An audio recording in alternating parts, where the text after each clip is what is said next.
अस्सलाम वालेकुम नाज़रीन, मैं हूं मोहम्मद अनीस और आप देख रहे हैं मेरा यूट्यूब चैनल।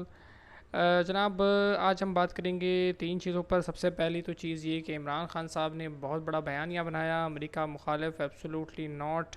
और दूसरा, हकीकी आज़ादी का इस्टाब्लिशमेंट की दखल अंदाजी को जमहूरी मामलात में, पाकिस्तान की सियासी मामलात में ख़त्म करने का बयानिया। लेकिन उनकी मुलाकात हुई जनरल बाजवा से, जिसकी कन्फर्मेशन की उनकी पार्टी के ही एक लीडर ने JTV पर।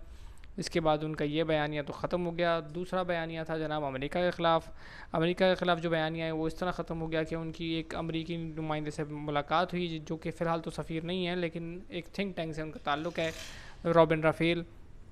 एक ज़माने में पाकिस्तान और अफ़गानिस्तान की जो मुश्तरका अमेरिका के नुमाइंदा थे, रिचर्ड हॉलब्रुक, उनके साथ भी वो काम कर चुकी हैं और इमरान खान ने खुद इसकी तस्दीक कर दी, जबकि PTI के बाज़ रहनुमा इसकी तरदीद कर रहे थे।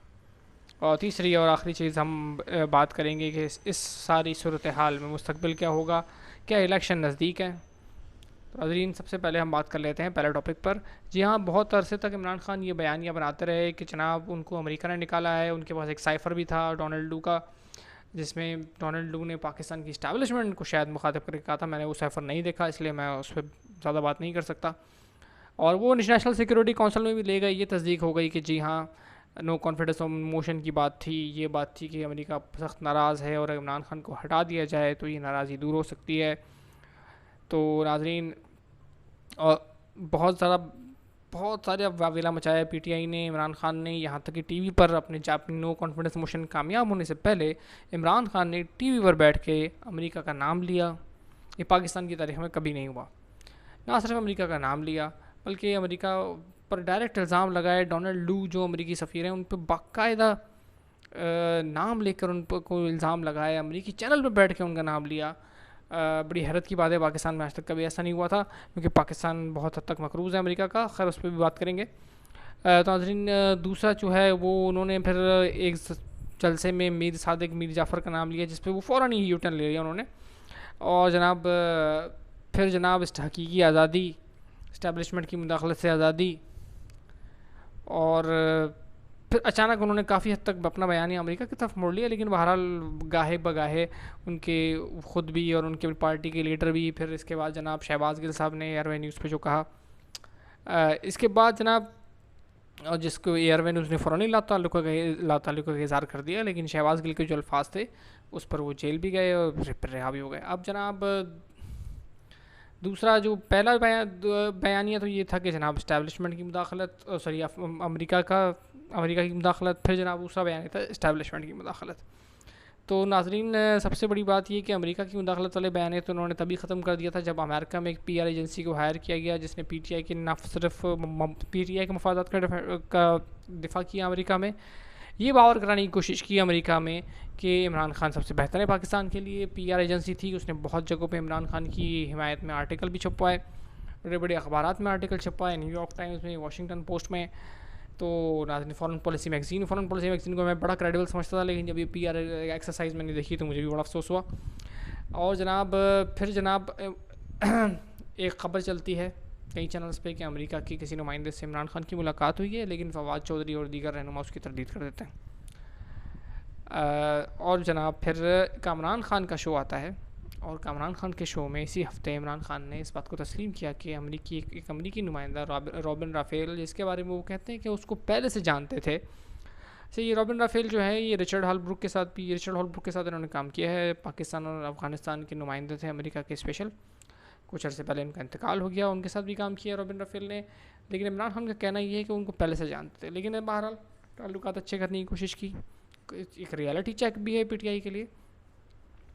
और जनाब दूसरा बयानिया जो एंटी एस्टेब्लिशमेंट था, वो तब दम तोड़ गया जब ARY न्यूज़ पर एक हफ़्ते पहले ख़बर चली कि सदर आरिफ अलवी के थ्रू या किसी और सोर्स के थ्रू उनकी किसी अहम शख्सियत से मुलाकात हुई है।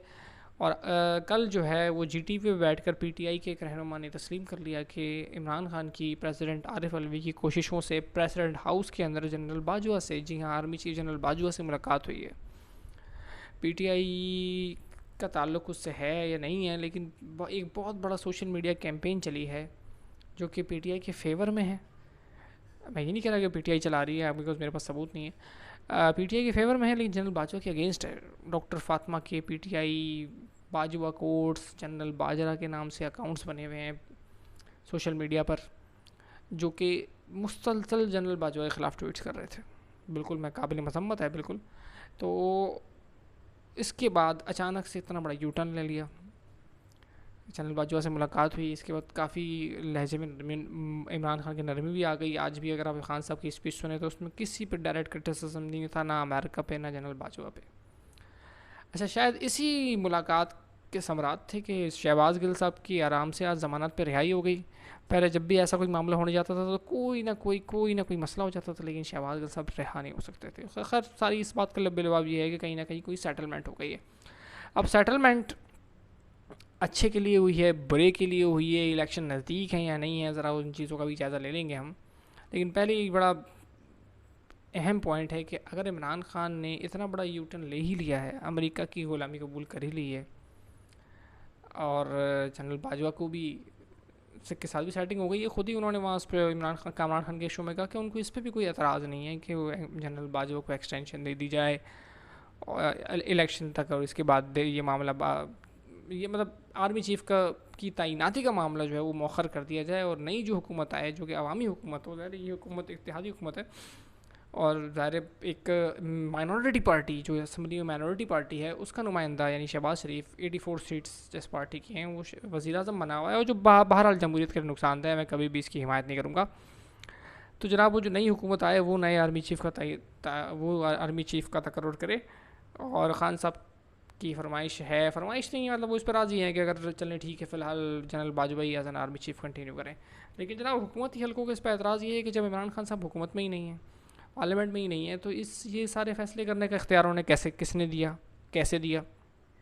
अच्छा, दूसरी चीज़ सवाल ये पैदा होता है क्या ये ट्रैप है, क्योंकि ख़ान साहब का जो ये बयानिया था ये बड़ा मकबूल हो रहा था, जलसे भी इसी वजह से कामयाब हो रहे थे कि वो अमेरिका के ख़िलाफ़ खुल के बोलते थे, इस्टेब्लिशमेंट के ख़िलाफ़ दबे लफ्ज़ों में बोलते थे। ज़ाहिर है उनकी मजबूरी है, वो नाअहल भी हो सकते हैं, इन पर कोई केस हो गया तो बहरहाल ये बयानी बड़ा मकबूल हो रहा था। शायद उस बयानी से हवा निकालने के लिए खबर चलाई गई, क्योंकि एक हफ्ते तो बड़ा रजिस्ट किया है पीटीआई ने, फवाद चौधरी साहब ने तो बड़ा मतलब ARY न्यूज़ जो कि काफ़ी है, ARY न्यूज़ तक को उन्होंने क्रिटिसाइज़ किया कि ये खबर चली है, और जनाब आज कल ये खबर सच्ची साबित हो गई, और कल की तारीख में ये भी पता चल गया कि जनरल बाजवा से मुलाकात हुई है किसी अहम शख्सियत से। मुराद ये ऐसा नहीं है कि किसी हुकूमती किसी इत्तेहाद में से किसी शख्सियत से मुलाकात हुई, डायरेक्ट जनरल बाजवा से उनकी मुलाकात हुई है।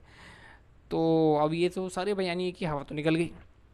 अब इलेक्शन होते हैं तो ज़ाहिर वोटर भी कंफ्यूज होगा किसको वोट देना है। चलिए अभी मान लेते हैं कि इस वक्त जो है इमरान खान अपनी मकबूलियत की बुलंदी पर है, लेकिन आप ये देखें कि इस वक्त इलेक्शन हो ही नहीं सकते। किस तरह हो सकते हैं कि पूरे मुल्क में तो इस वक्त इलेक्शन हो ही नहीं सकते, क्योंकि सिंध तो आधे से ज़्यादा डूबा हुआ है, पंजाब के बाद ज़्यादा डूबे हुए हैं, खैबर पख्तूनख्वा के बाद ज़्यादा डूबे हुए हैं, तो इलेक्शन फ़िलहाल होने का कोई चांस नहीं है। और वो जो मैंने आपको बताया था एक सोर्स के ज़रिए कि जनाब IMF से जब आपने कर्ज़ा लिया है तो ज़ाहिर है कि इस बुनियाद पर लिया है कि वापस करेंगे, एक मजबूत गवर्नमेंट आएगी, तो ज़ाहिर है हो सकता है कि वो इस सेटअप को इस वक्त जो इस्टेब्लिशमेंट है वो चलाना चाह रही हो, और इमरान खान जो मुसलसल एजिटेशन कर रहे हैं उनके बयानी से हवा निकालना चाह रही हो, और उनके इस नैरेटिव से तकरीबन हवा निकल भी चुकी है 2 दिन से जो खबरें आई हैं। तो ये है सारी सिचुएशन, और मुझे जो बज़ाहिर लग रहा है, जो मेरी ज़ाती राय है, वो ये है कि इमरान खान साहब को अभी 6 महीने बिल्कुल साइडलाइन कर दिया जाएगा, और इसके बाद ही कोई नई बात की जाएगी। क्योंकि देखिए 6 महीने तो इलेक्शन हो ही नहीं सकते, सैलाब का इशू है, इकॉनमी बहुत ही बुरी कंडीशन में है, तो बिल्कुल नामुमकिन है। अब दूसरी जो बात है इस्टेब्लिशमेंट की बात तो होगी क्लियर, और जनाब क्या प्लान है क्या नहीं है। दूसरी बात है जी अमेरिकी ग़ुलामी। तो पहली बात तो ये कि इस बयानी में से बज़ाहिर जो है ना हवा निकाल दी गई है, लेकिन ये अवामी सतह पर ही हवा निकली है। देखा जाए तो कोई भी प्रैक्टिकल शख्स कभी इस बयानी को तस्लीम ही नहीं कर रहा था।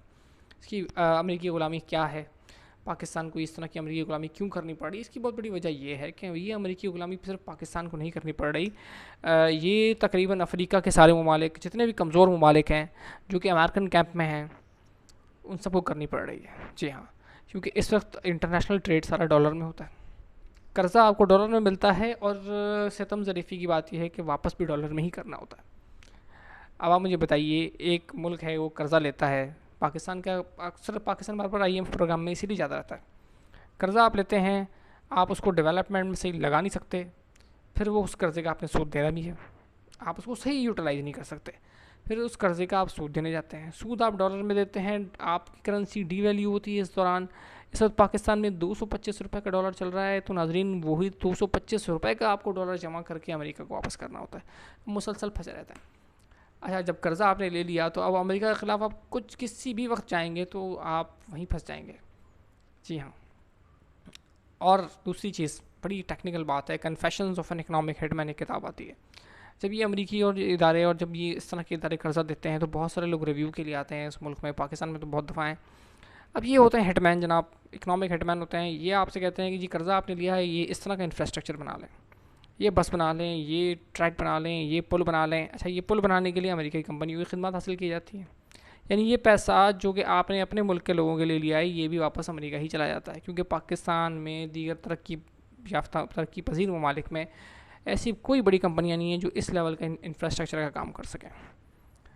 अमेरिका से आप पैसा लेते हैं, डॉलर में लेते हैं, डॉलर में आप वापस करते हैं, इस दौरान आप सही यूटिलाइज़ नहीं कर सकते तो आपकी करेंसी डी वैल्यू होती है। इंफ्रास्ट्रक्चर जो है वो वही अमेरिका कंपनियां बनाती हैं, और दीगर 10 जगहों पे जो इंटरनेशनल बॉडीज़ हैं उनका हिस्सा भी आप बनते हैं, मजबूरन बनते हैं, क्योंकि आपने अमेरिका से कर्जा लिया है और हर तरह से आप स्क्वीज़ हो जाते हैं। इसलिए पाकिस्तान का बज़ाहिर इस सिचुएशन में अगर ये साइफ़र फ़र्ज़ कीजिए जनरल बाजवा के पास नहीं आता, मुझे नहीं पता जनरल बाजवा के पास आया या नहीं आया, तो इस्टेब्लिशमेंट की किसी भी नुमाइंदे के पास आता तो होना वही था जो कि इमरान खान के साथ हुआ, क्योंकि पाकिस्तान किसी भी वक्त अमरीकी मफादात के ख़िलाफ़ ओपनली नहीं जा सकता।